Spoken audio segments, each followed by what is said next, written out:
All right, so picture this for a second. What if you had the ability to see approximately 2 to 3 minutes into the future? All choices, all outcomes, everything of the sort. What do you think that you would do with that power? Like, what type of person would you become? And the most important thing to ask, how often would you use those powers to gamble and to help get at the gal them? Because, you know. The topic of today's video, it tries to answer all of those questions while posing a few of their own at the same time, but it happens to do this in the most 2007 sci-fi movie way ever. I'm Guapo Jim, and today we're going to be breaking down Next, and why this movie about a precognitive Nicolas Cage is actually a true hidden gem. So, for those of you who don't know or are too young to remember, Next is a 2007 sci-fi film starring the aforementioned Nicolas Cage. While it might not seem like it, this movie was actually loosely based on the short story The Golden Man by Philip K. Dick. If that name doesn't sound familiar to you, a lot of his work, like his novels, have actually gone on to become cinematic classics in their own right, with Blade Runner, you've got Minority Report, you've got Total Recall, like those kind of sci-fi classics, and that's just to name a few. This movie, it was obviously intended to be a sci-fi classic like the ones that I just named for you. What actually resulted though, it probably didn't necessarily align with what the studios had intended for, but it's Hollywood, baby. Basically, we as the audience, we get to follow Chris Johnson.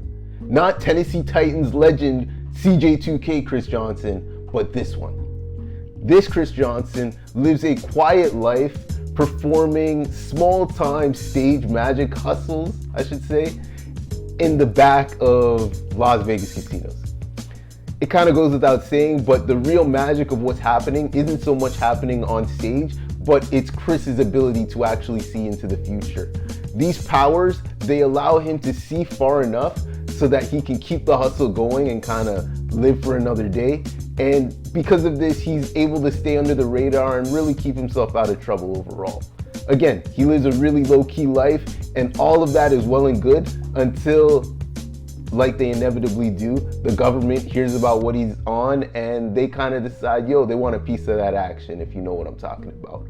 Because this is a sci-fi action flick, of course, some action shit does inevitably have to pop off. So when a terrorist cell basically threatens to put millions of lives at risk, Chris now becomes the target of an intense manhunt led by federal agents who are dead set on using his abilities to help stop the terrorist threat and save the day. As we all know from watching this film though, the future isn't necessarily set in stone, and neither is trust, especially in Chris's case.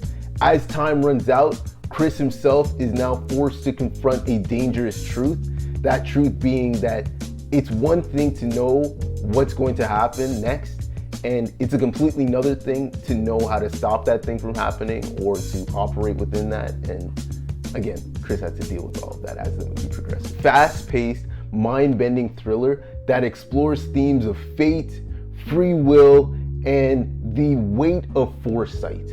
As Chris navigates a future that always seems to be shifting just out of reach, this film challenges the idea that knowing what's going to happen next is the same as being ready for that opportunity or for that trial to befall you.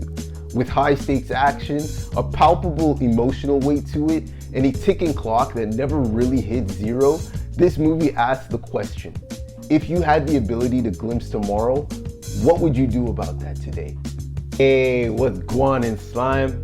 If you're watching this right now, I'm gonna go ahead and assume that you're probably a fan of more unorthodox sci-fi movies. If that's the case, Hollow Man would be your shit. I actually made a video breakdown about that film, and I've left the link in the description down below. Do yourself and your boy a big favor and check it out. You will not be disappointed. I do also want to add, this is a pretty small channel. Mandem is trying to get to 1,000 subscribers in the soon future, you know, like hella quick still. So if you do like this video and you want to help support Guapo Jim Ministries, I'm gonna need you to like this video, subscribe, comment, share, all that YouTube algorithm shit. It just helps us out here, and it really does mean a lot, you know? All support is super appreciated. With that out of the way, let's get back to some next, all right? From a production standpoint, this film actually went through multiple rewrites before finally making it onto the big screen. While some of the scripts, they were a bit more loyal to the short story, what we ended up seeing deviated from that short story a lot. Like, a lot. In terms of box office performance, I'm gonna keep it G real with you. This movie was a bomb. It was a flop. Like, it didn't do it, you know?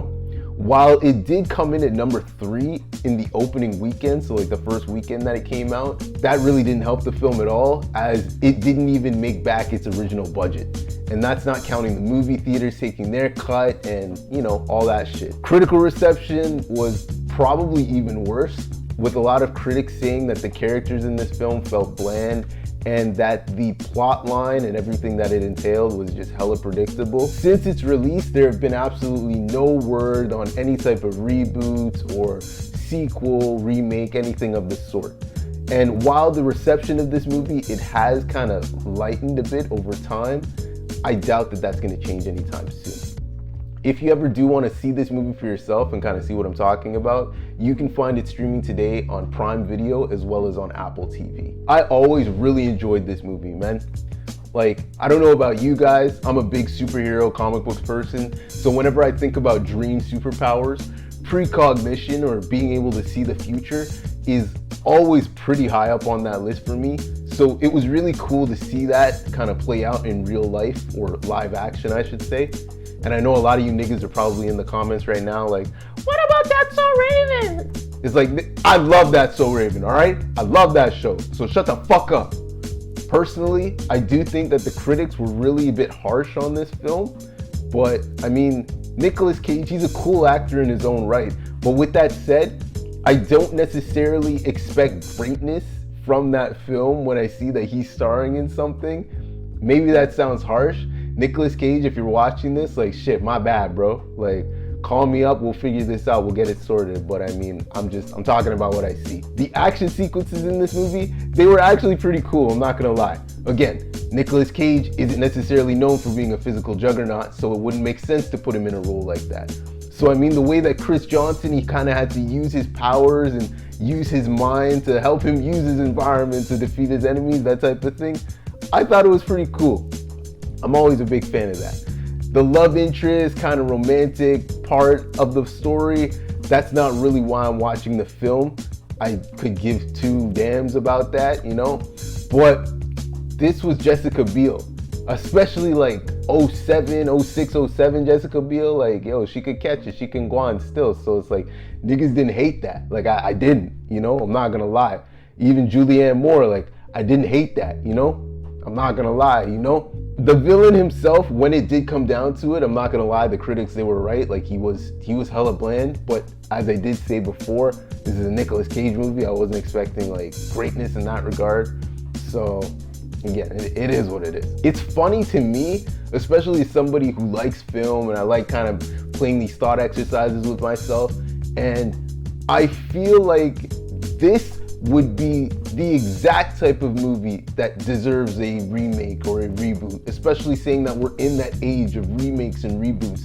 It's like, this movie, it didn't do well in theaters. It didn't do well when it came out. Not a lot of people know about it. So if you're an actual creative director, you could come in and really do something cool, really do something thought-provoking and, you know, interesting if you wanted to. What do I know though, right? I'm just some guy that shoots movies out of his house. With that said though, you guys know me, I'm always trying to put you onto some next shit.